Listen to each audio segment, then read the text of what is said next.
Hello, my name's Richard, and welcome to this year's Virtual Research Summit. A great thing about doing things virtually is that we can invite so many more people to attend today. An obvious downside is we don't unfortunately get to meet in Cambridge. So I thought I'd just record a few bits of video from iconic locations here. You can see King's College, Cambridge behind me, and also to prove that the British weather can be nice. So a very warm welcome from me to day 2 of the summit, where of course we're talking about research in the context of sustainability. We heard yesterday about environmental issues. Today's focus is going to be on society, and tomorrow we're going to be looking at all-important security. So I wanted to begin by just orientating the subject of my talk here on enablement in the wider research offer. So as you can see, I'm on the arm.com homepage. I'm just going to show with a quick screencast what we're talking about. So to get to the research offer, just simply click on resources here on the left-hand side and through to research. Or alternatively, if you're coming from outside in the search engine, just arm research. And the first link is going to get you to exactly the same place. So what do we mean by research in ARM? There are really 3 different components to that, as you can see here. And on the left-hand side, of course, ARM has its own internal dedicated research programs where we're developing and discovering new technologies for the future with a range of time horizons. And these are all in subjects, discipline areas that won't be a great secret to you, the likes of computer architecture, high performance compute, machine learning, materials, devices, circuits, security, software, etc. Then on the right-hand side, we have an offer for those academics who are teaching, which my colleague Robert Ianello spoke about yesterday, and in particular, a set of educational kits that include modular components of courseware and some online courses as well. So today I wanted to dig into this middle tranche here for researchers. So let's go ahead and do that. And when I say for researchers, we tend to think of that in these 2 different ways. So on the left-hand side, there are collaborations. That's where ARM and a university or an institution work very much hand in hand in producing something together. So the subject I'm going to speak about today is this enablement one, and put really simply, that is ARM providing you with tools, IP, services, whatever it might be, that enables you to go quicker, faster, get to a better result, and hopefully produce that incredible research that will take the sustainability agenda forward.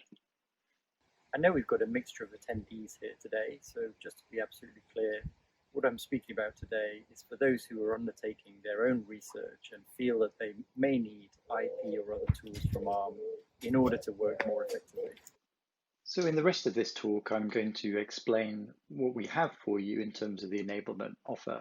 But just before I do that, I really want to emphasize that we're extremely keen to hear from you. Of course, after this video is played out, we have a Q&A session. But I strongly encourage you, as well as asking questions, please do tell us about your research work and what you think ARM could or should be providing in addition to what we explain about today. So let's make it interactive. And actually, I'd also like to mention that in addition to the summit, we're undertaking some ongoing user research. We're actually using a professional company to do some structured interviews with researchers. And the intelligence that comes out of that is delivered in this really simple format. As someone, I need to do something so that I can achieve an outcome. And what we'd really like to do through that process is gather as many requirements as possible and kind of understand how to prioritize them better. And if you'd like to be involved in that, please do go ahead and email my colleague, Becky Ellis. You can see her details here on the screen. I think it's a great way to directly influence this ARM's enablement roadmap, because the more we hear from individual researchers and institutions about exactly what it is they need, then the better we're going to be able to serve you. So please, do volunteer for that. It will take about an hour of your time. That's all. One structured interview. That's it. Thanks. Okay, so what's available as of today with the enablement offer? I'll start by quickly summarizing 3 things that have been available for researchers for a little while and continue to be so. So maybe new to you, maybe not. The first here is eval, you can see, for faculty, students, hobbyists, really anyone. And as you can see, it's the small and industry-leading Cortex M0 and M3 processors, which offer an easy path to simulating SoC designs. In addition to the processor, with the download button, there's various other bits and pieces like reusable AMBER components. And it's all delivered as a pre-configured and obfuscated but synthesizable Verilog version of the full Cortex M0 processor.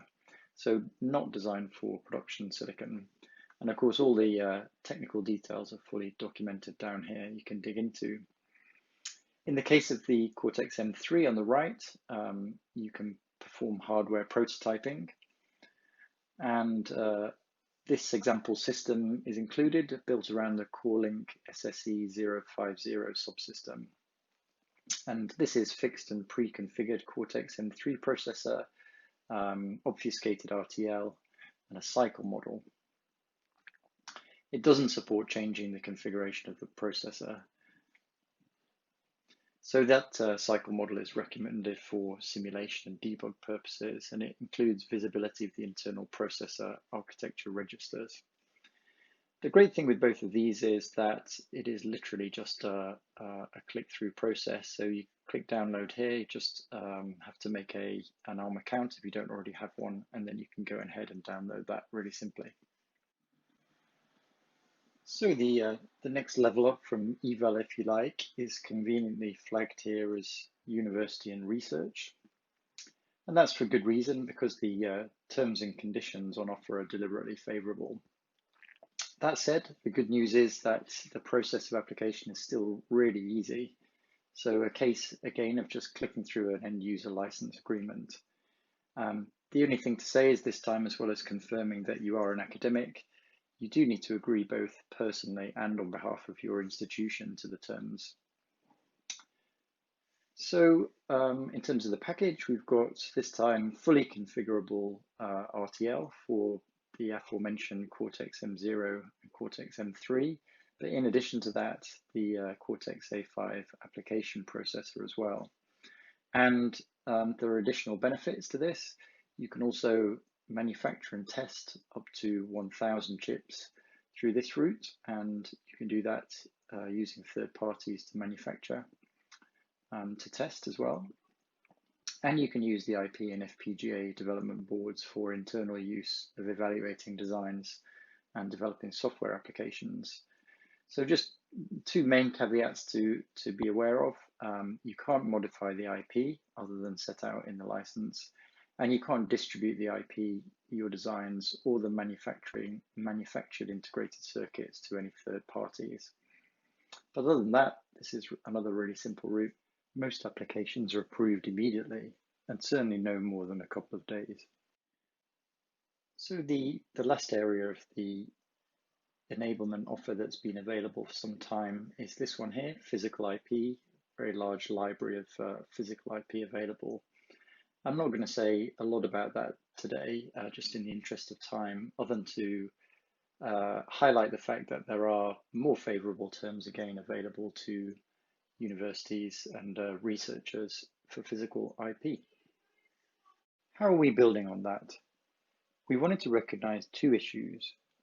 One is that you may have requirements for IP that go beyond those things that I just described, and also that there are often many different groups of researchers working in an institution. So we wanted to do something that addressed both of those issues. So you might have heard something in the press about ARM flexible access.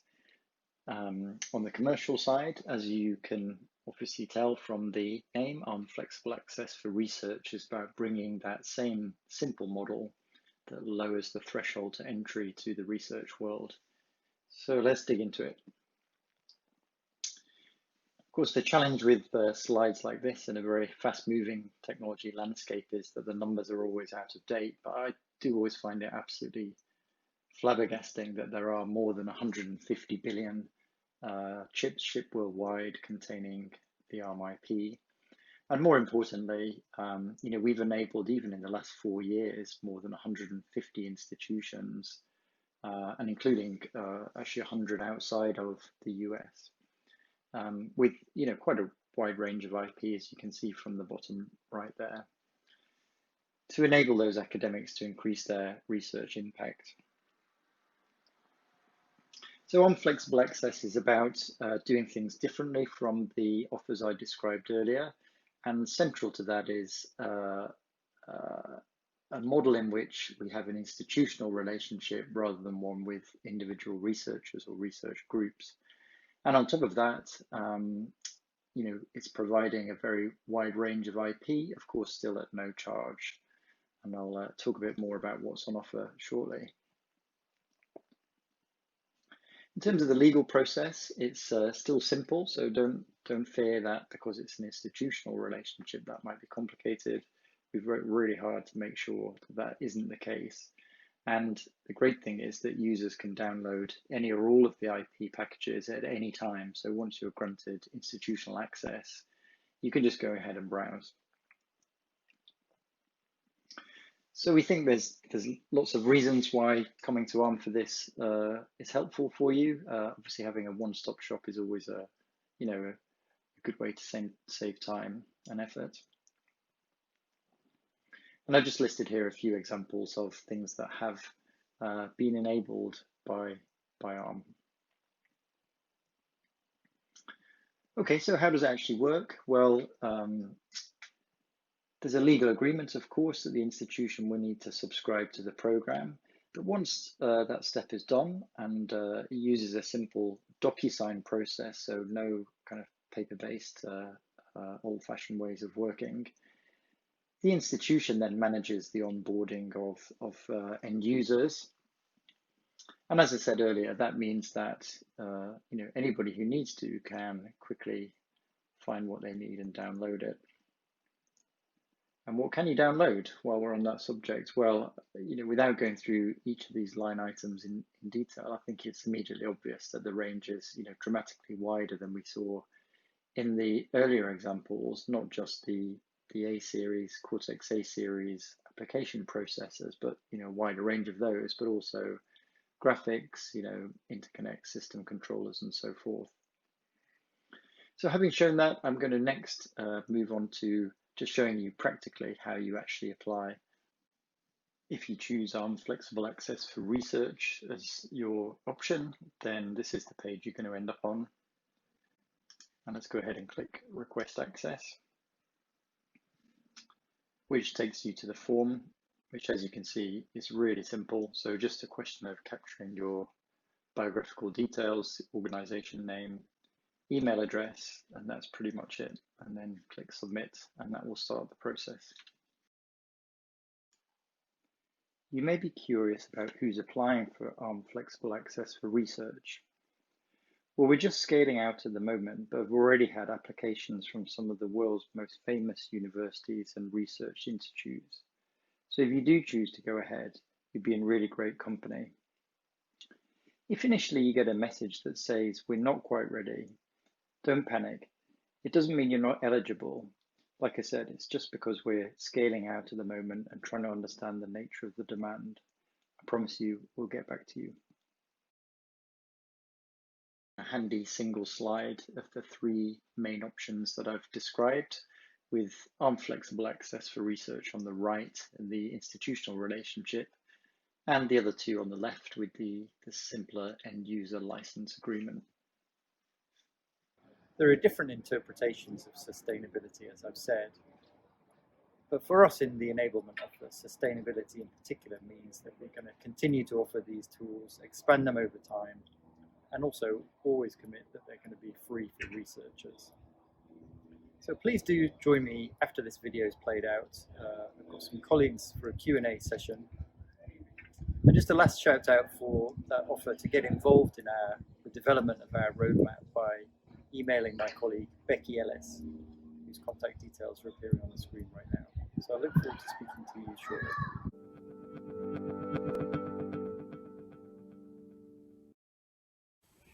Great. Thank you, Richard, for such an informative talk about research enablement and the offer.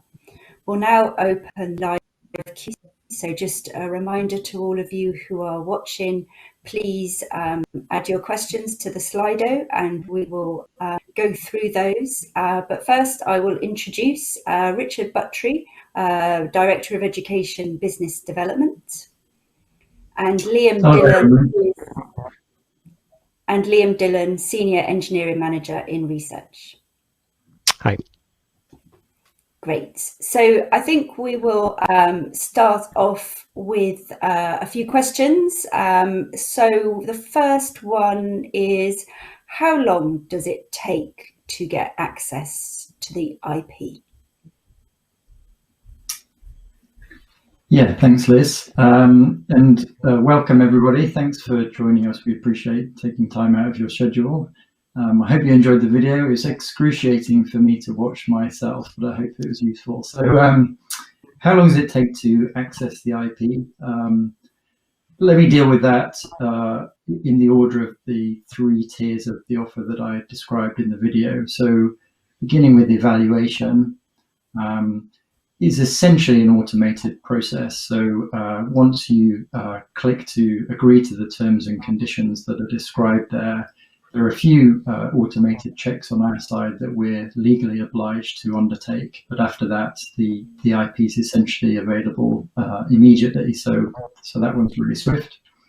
For Design Start Pro Academic, the one that was shown in the middle of the summary slide, similarly, there is a process of obligatory legal checks that we undertake, but that's and then a semi-automated process where we look at the application and authorize. So really, it could be a matter of again instantaneous access, or I think in the worst case scenario, you might be talking about in the order of days or perhaps a week at absolute most. Finally, for ARM flexible access for research, from a process point of view, it is all automated. So the legal agreement that we need to sign with your institution is sent via DocuSign. So really the main constraints on the timeline are related to really inside your university or institution. So how quickly can you identify the right responsible people in the legal team or the administrative side to go through the various different process steps. So it's a little bit harder to put an exact timescale on that, but I think realistically it's probably fair to say it's likely to be of the order of perhaps weeks rather than days, but certainly not months. So I hope that gives a sort of at least a kind of an idea of the scale of the timing. Thank you. You've got some compliments for the short clips of Cambridge, so I just thought I would let you know that before moving on to another question, which is, I will link them actually. So how do you decide what to include in the flexible access for research? And does it differ from the commercial offer of flexible access that's been around for a year or so? Yeah, thank you. Okay, so maybe if I take a bite at this, and then I might invite Liam to add some comments if it's appropriate. So, and thank you for the comments about the video. My 9-year-old son was the camera person, did a good job. Okay, so if you go on the ARM Flexible Access for Research website and look, I think it's somewhere near the bottom, there is a link to the PDF datasheet that shows everything that's contained in the portfolio. So we're being completely transparent about it. And equally, if you've got the interest, you can go to the ARM Flexible Access commercial offer and do the same thing and have a look at the PDF of the contents. And if you do that, you'll notice there is a little bit of difference between the two of them. that's as things stand. Now, of course, the ARM flexible access offer on the commercial side is continually being updated. So it's for us in research really to decide which IP then goes into the offer for researchers, and we're doing that on a kind of dynamic basis. And really kind of thinking about to what extent does each individual bit of IP really make sense for researchers. If it's of incredibly niche interest, it's probably not something that we're going to put in. But as part of the process I outlined in terms of having a dialogue with you, we really want to kind of understand what's useful and what's less useful. So there is a little bit of a difference, but the differences between the two sides might change over time. I don't know if Liam, you wanted to add any further context? No, I think you pretty much hit it on the head there, Richard. I mean, they're pretty much, I would say, 95% exactly the same. So really what we're waiting for is, what people need from a research environment might be slightly different from the kind of commercial side. So, there's no reasons why we can't add additional IP to the ARM Flexible Access for Research portfolio. It's just we're waiting for feedback on what people actually want to see in there. Yeah, Thank you. And linked to that, do you have an eval version of Design Start A5? Yes, so there is a version of eval Design Start A5 coming out. I mean, do you have more information on that, Richard? I don't know what the date is, but I know it's coming, yes. So, and if we could, sorry. Oh, sorry. Yeah, we could take the contact details of the person and sort of push a notification out, or just keep watching out and you'll spot it. Yeah. So to the person who asked that question, there are virtual booths in the Get to Know ARM research. There is an enabled virtual booth where you can ask questions, and that will be manned, as it were, every day by about 4:30. So if there aren't any, if you would like to have further discussions, please do go there. But the answer is yes, there will be an eval version of Design Start A5 shortly. Do you offer training with ARM Flexible Access for Research? Might actually be one for me. Is this an opportunity for me to throw it back to the host, I think? Yes, I think it is. Yes, so what there is support on offer. So when you sign up for the Flexible Access for Research, you are sent the relevant information with instructions to download the IP that you have signed up for.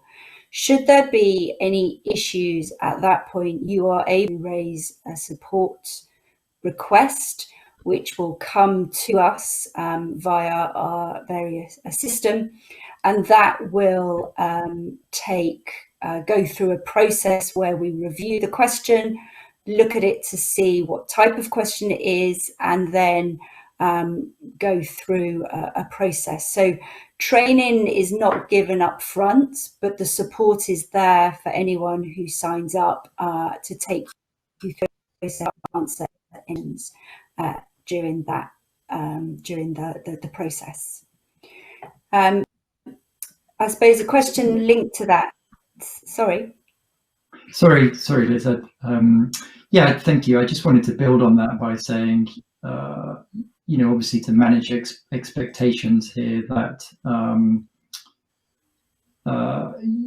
the support that's available is clearly not equivalent to that for kind of commercial companies who are paying significant amounts of money for a dedicated channel. Just for complete transparency, there is a single research institute with whom we're having a conversation about an enhanced model, but that does come with a kind of commercial price tag along with it. So I just wanted to add that sort of extra context. No, thank you. That's useful. Do you have any support for researchers who want to modify designs, for example, to a computer architecture? So I can take this one. So no, currently we don't allow modifications to the IP. I mean, there's quite a lot of configuration options and parameters that you can change within the CPU, the interconnect, or the other IP, but currently at the moment we don't allow any architectural modifications. Thank you. I think we would be interested, to have a conversation with you nonetheless. I mean, even though that isn't currently a possibility, I'm probably going to keep returning to this theme, but I think, the more that we can try and understand what it is you're trying to achieve, then the better that we can shape our offer. So I would encourage you, if you're in that situation, to get in contact irrespective. And maybe Actually, sorry, Liam, come on. So I was just going to say, as you were just talking about that, Richard, I just want to mention that some of our processors like the Cortex-M33 allows for custom extensions, right? So that's a possible route that people can use to, customize our CPUs without getting into the microarchitectural changes.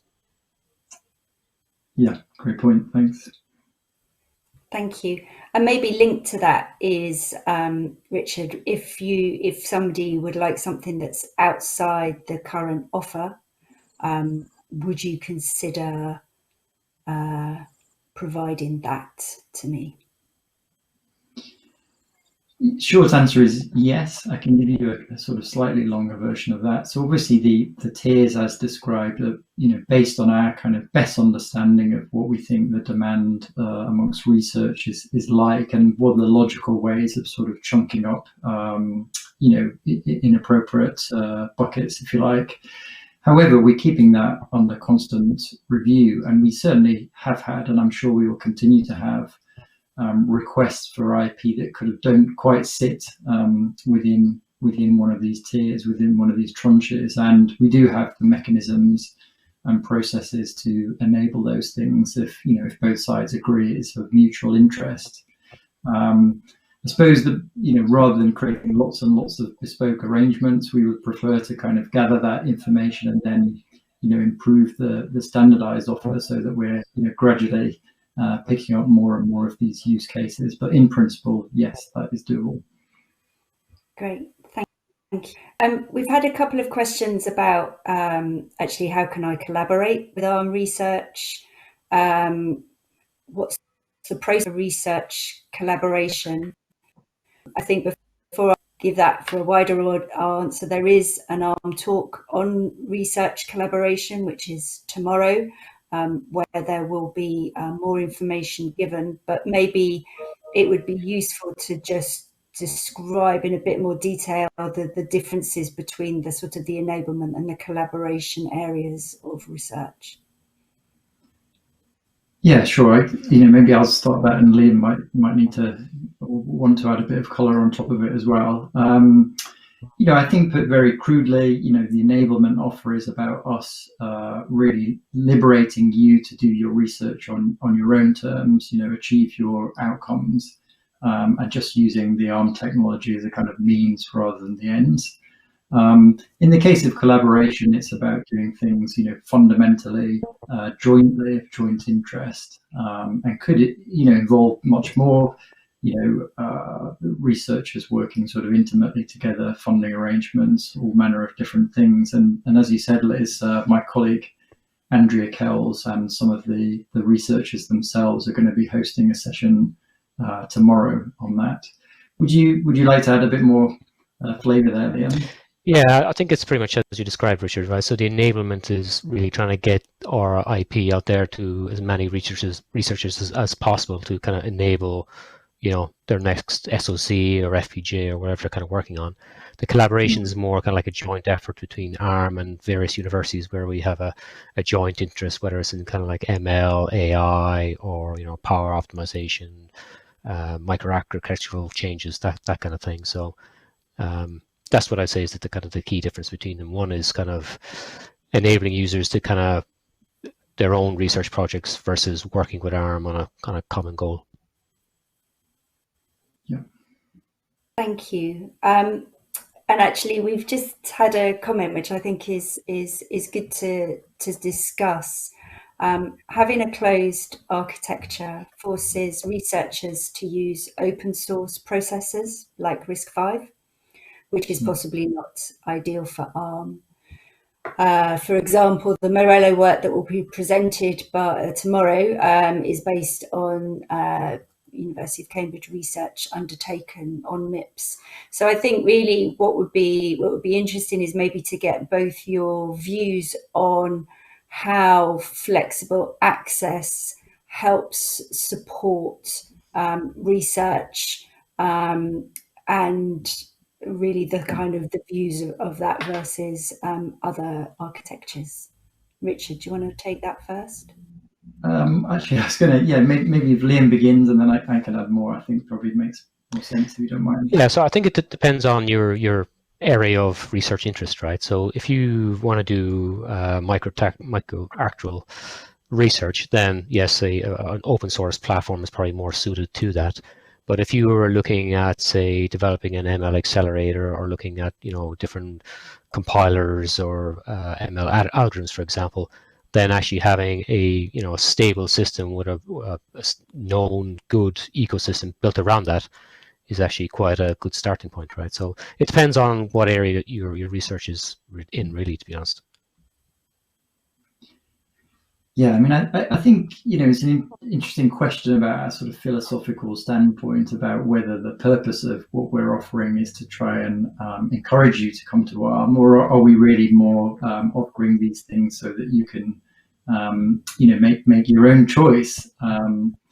And, we want to be as, really as helpful as possible and kind of orientate the offer on researchers' terms rather than kind of from the ARM perspective. But that said, ARM research is a part of ARM as a whole, and therefore we do have to acknowledge the business interests as well. So, we really think that the creation of the ARM flexible access for research tier is a really kind of substantial contribution over and above what we've done to date. But it doesn't do everything, and it will be iterated over time. Great, thank you. I think we are nearing the end of our time. So really, I think, are there any closing remarks that either of you would like to make before we wrap up? I'm just conscious, Liam, we didn't talk about tape outs, and I don't know if there's any comments you wanted to make about that. Well, other than with the IP that you get with flexible access, you get a number of subsystems, pre-verified subsystems, so they'll ultimately save you time towards kind of tape out, right? So you don't have to reinvent the wheel. There are Cortex-M based systems that you can use and kind of run with. Yes, and of course you can either tape them out or you can basically use FPGA technology if that's the route you want to go down.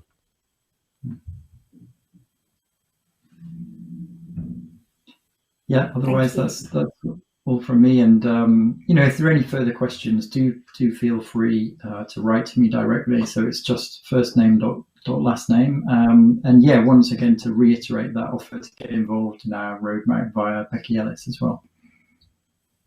Great. Well, thank you very much for a great Q&A. Thank you for all of those who have contributed and listened to this. I hope you found it as enjoyable and informative as we have. There will now be a 5-minute break before the multi-track talks start at 3:40. So many thanks and see you soon.